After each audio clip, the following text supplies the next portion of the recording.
পিঠেগুলো দেখো দেখতে কত সুন্দর হয়েছে। কড়াইতে যে এত সুন্দর নরম সফট তুলোর মতন চিতই পিঠা করা যায় তা না দেখলে বিশ্বাস করতে পারবেন না। শীতের সকালে নতুন গুড় দিয়ে এই নরম তুলতুলে পিঠে খেতে কিন্তু দারুণ লাগে।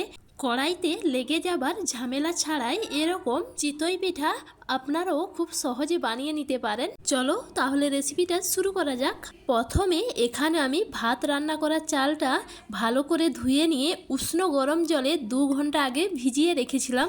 আমার এখানে কিন্তু চালটা একদম ফুলে গেছে।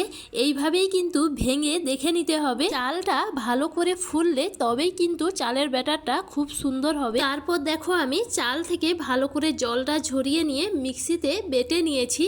প্রথমে কিন্তু জল দিলে চালটা ভালো করে বাটা হবে না। প্রথমে একবার চালটাকে বেটে নিয়ে হাত দিয়ে দেখে নেবে, তারপর আবারও সামান্য জল দিয়ে এটাকে খুব ভালো মিহি একটা পেস্ট করে নেবে। দেখো আমি এখানে খুব সুন্দর একটা মিহি পেস্ট বানিয়ে নিয়েছি।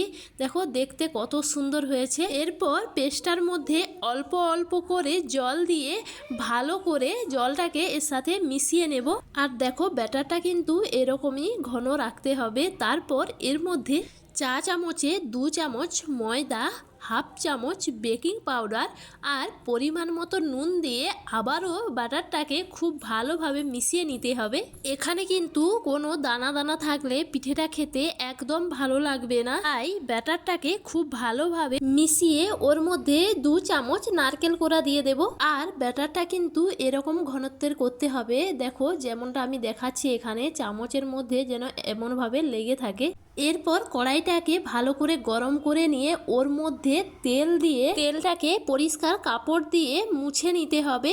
এরপর 1 চামচ বাটার দিয়ে ওটাকে কিছুক্ষণ ঢাকনা দিয়ে ঢেকে রাখার পর ঢাকনা খুলে তুলে নিলেই রেডি হয়ে যাবে এরকম নরম সফট তুলতুলে চিতই পিঠে। দেখো এইভাবেই আমি প্রতিটা পিঠে রেডি করে নিয়েছি। আর দেখো কড়াইতে একটুও কিন্তু লাগেনি, বাটারটা খুব সুন্দরভাবে উঠে আসছে। আমরাও এইভাবে খুব সহজে কড়াইতে বানিয়ে নিতে পারো এরকম নরম সুস্বাদু চিতই পিঠে। সবগুলো পিঠে আমার এখানে রেডি হয়ে গেছে।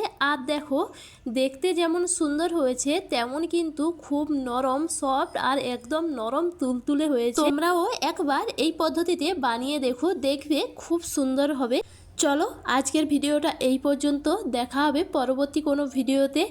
আর যদি এই রেসিপিটা ভালো লেগে থাকে অবশ্যই লাইক, কমেন্ট ও শেয়ার করে পাশে থাকবেন। আর অবশ্যই কমেন্টে জানাবেন রেসিপিটা কেমন হয়েছে। চলো আজকের মতো টাটা।